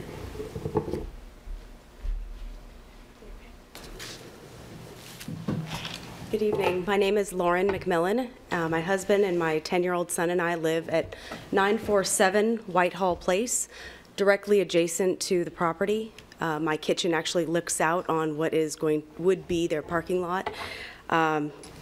I have a lot of concerns regarding the appropriateness of the property being used in such a manner. Existing zoning, obviously, the clientele being all the way across town. I have no doubts that they personally would be great neighbors. I mean, I've met them. They seem like wonderful people. I have nothing against them. I think that if it's in their heart, they will eventually find the right property. Right now, I don't think this is the right property. I think that They are trying to make it something that it is not, and there would be other properties, I think maybe it's just rushed. And if they would have patience, I think God will give them a home that will be what they need. My biggest concern is for the safety of my family. My 10-year-old son, his friends are constantly in the yard, on the side road, playing football, basketball, you name it, baseball. And the increase in traffic, being college-age students who are inexperienced drivers flying up and down Barnard specifically, would be a very big problem for me. There's already lots of traffic there, but this would just make it so much worse, directly across from my house. And I'm a mother of one child, and I am super busy, and I don't know how somebody who she would basically be a single mom living at home, during the day, having 2 children, and then having to look after that many adults, or, young adults. I don't know how that would be possible. So those are my biggest concerns. Of course, the fear that the home would never return to a single-family home. That's always a big concern of mine. So I don't agree with the zoning variance. And that's all I have to say. Any questions from the board to Ms. McMillan? Thank you. Thank you.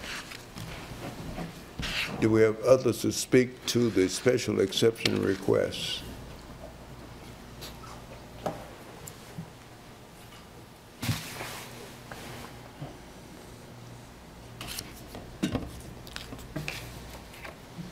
Evening.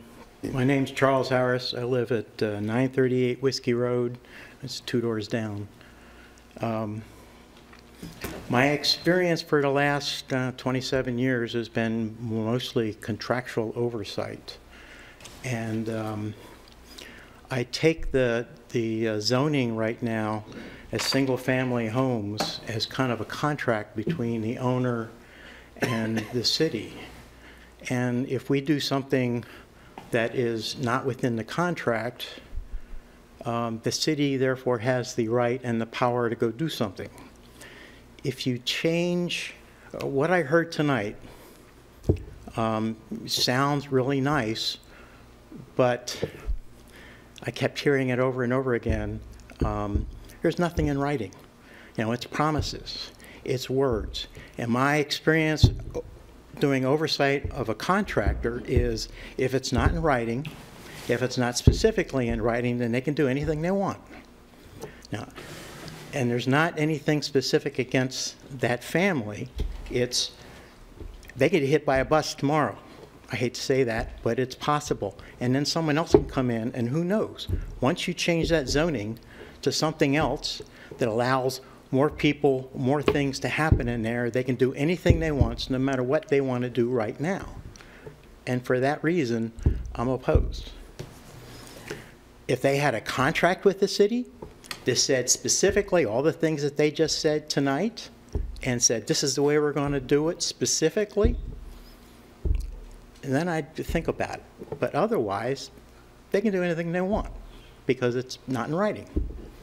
Thank you. Any questions from the board to Mr. Harris?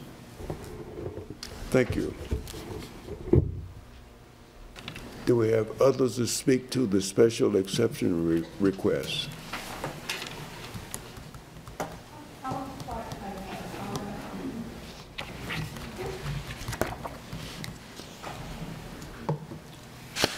I'm Brenda Voss again at 922 Whitehall Place. I agree with the gentleman's comments. I know the people have good intentions. I know they are telling you that they are going to live there and it is going to be their home. Like the gentleman said, once the decision is made, they sign the contract, the property is theirs. They don't have to live there. I have dealt with this. I'm from a small county in Georgia of about 18,000 people. There was a group of people that moved in from New York. They call themselves the Nubians. They bought 50 acres of land. My cousin lived next door to them. He wound up having to sell his land.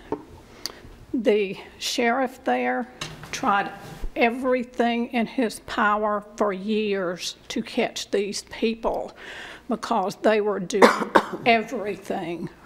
They had armed men at the front of the property. This went on for years and years and years. They finally caught this organization. There were several families living there in a commune thing, but it took them years. They went through all kinds of legal procedures. They fought and fought and fought. The only way they caught these people is that 2 of the little girls were in public school, and they told their teachers the head Nuwaubian was raping them. They put this man in prison, closed that organization down, and ran them out of town. But I am saying to you one more time, once these people get what they want, they don't have to live on that property. They don't have to manage the property. It will be so hard for you as a city to touch these people. It is so hard. Once somebody gets in, it is so hard. And sometimes it takes years. And that was an extremely sad situation. What happened to the little girls, what happened to my cousin, he had to sell his property because he was afraid to live next door to these people. And he couldn't do anything to them. The sheriff, the police couldn't do anything with them. They tried legally. They finally caught them. If you want to check on that to substantiate me, it happened in Putnam County, Georgia, Eatonton, Georgia. The name of the group was the Nuwaubians. Thank you. Any questions from the board to Ms. Voss? Thank you. Thank you. Do we have others to speak to the special exception requests? Others to speak to the special exception requests? Mr. and Ms. Massey, you can have 2 minutes for rebuttal to what you've heard.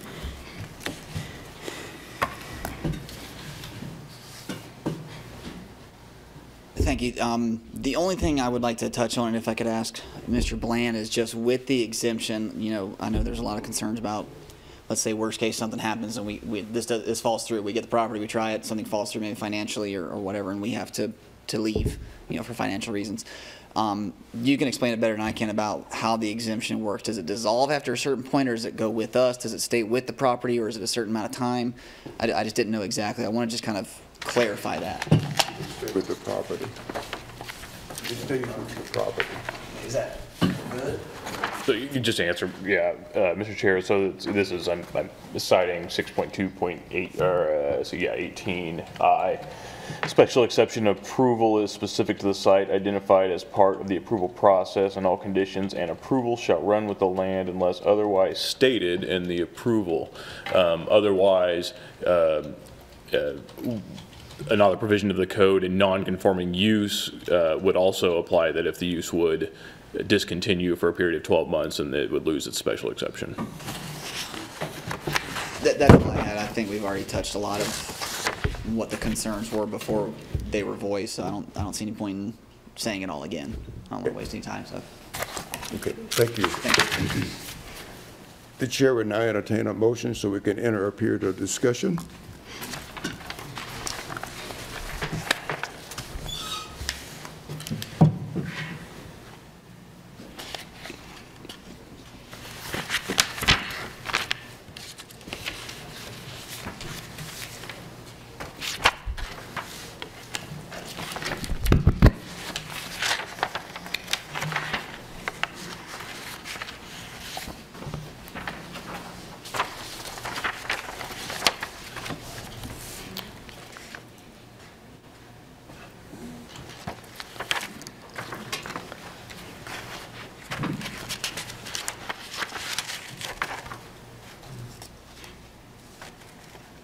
Mr. Chair, not to belabor anything, I will attempt to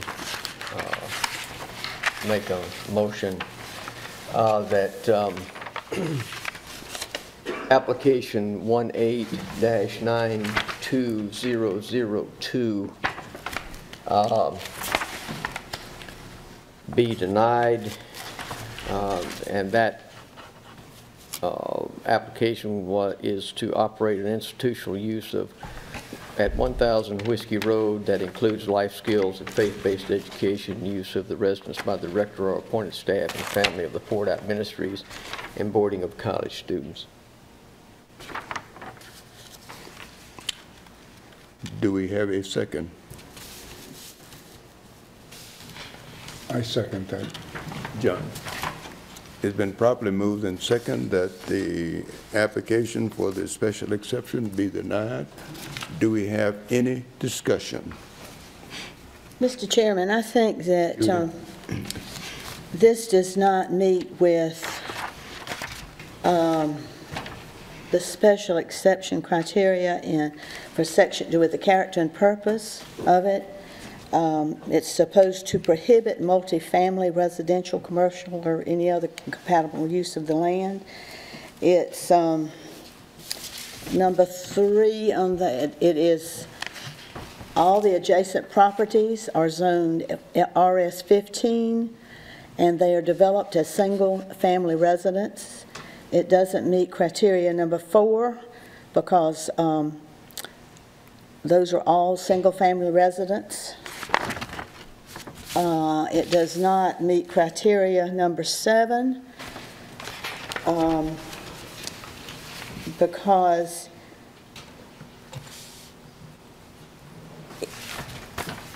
it's not consistent with existing and planned pedestrian vehicular transportation circulation because of the number of people there. It also has been listed within the National Registry, Historical Registry, and I just don't think that those criteria have been met. I think also that it does not meet criteria 5 and 6, in addition to what you stated. That is, it will not generate vehicular traffic and be hazardous or detrimental to the surrounding land use. I just don't think this is appropriate for that area.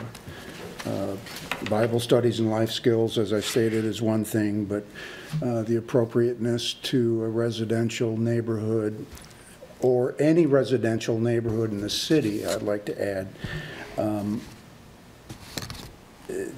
I think if this were to be granted, it would set a dangerous precedent for similar uses. I can't get over the fact that this is, to me, is a type 3 group living situation that it seems to be a dormitory more than anything else. But anyway, thank you. That's all I have. Mr. Chair, I agree with the application not meeting the criteria that's outlined, that Ms. Turner outlined and others have outlined, and 2, I don't feel that I feel that we must stay within the spirit of the zoning ordinance based on the primary use of this property. Right. And it's been that way for a very long time, and hopefully it will continue to be that way. I think the mission of the Masseys is commendable. I certainly appreciate that. But this, and I wish you the very best, but I don't think this is the place to accomplish this. We want you to get accomplished. We certainly hope and pray that you will, but not at this location, and again, in complying with the spirit. But I want to point out too, Mr. Chair, correct me if I'm wrong, and Mr. Bland, that these 11 criteria for special exception is set by state law. We didn't come up with these questions. These were, this is state statutes dictated to us. and you must meet all 11 criteria. Is that correct, Mr. Chair? And so while your meaning is well, I personally have had a problem with this, and I just don't think this is where it needs to be done, in addition to not meeting the criteria that are outlined by state law. Mr. Chairman? Nancy?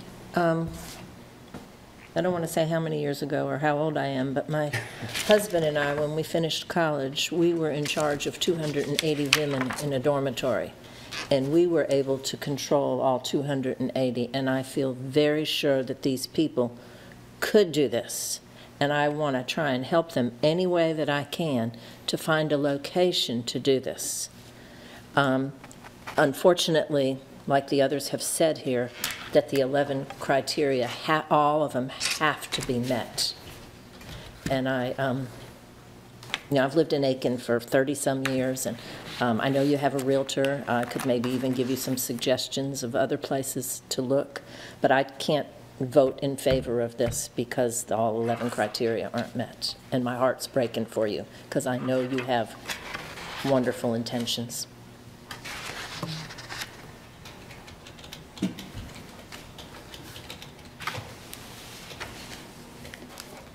Do we have any further discussion?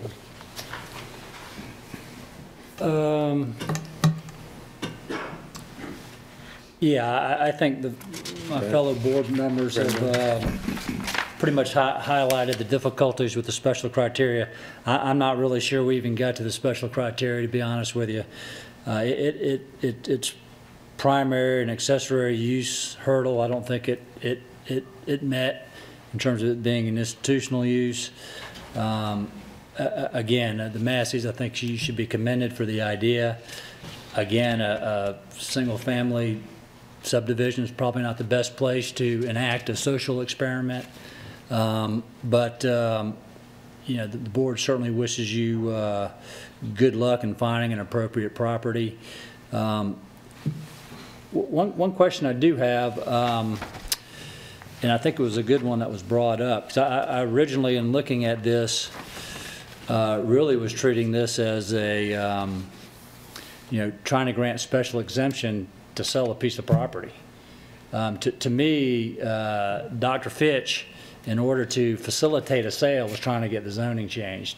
And that was going to be a problem for me, obviously, before we even got into this. I'm glad we, you know, we had somebody argue, you know, before the body, somebody that's not even the owner of the property.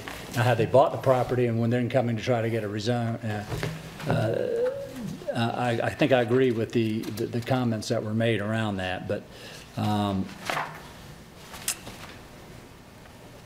yeah, that's my final comment there. Do we have any further discussion?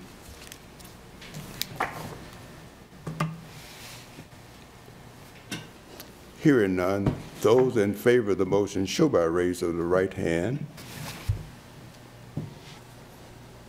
The vote is unanimous. The applicant for the special exception is denied. With that, the chair would entertain a motion for adjournment. I so move.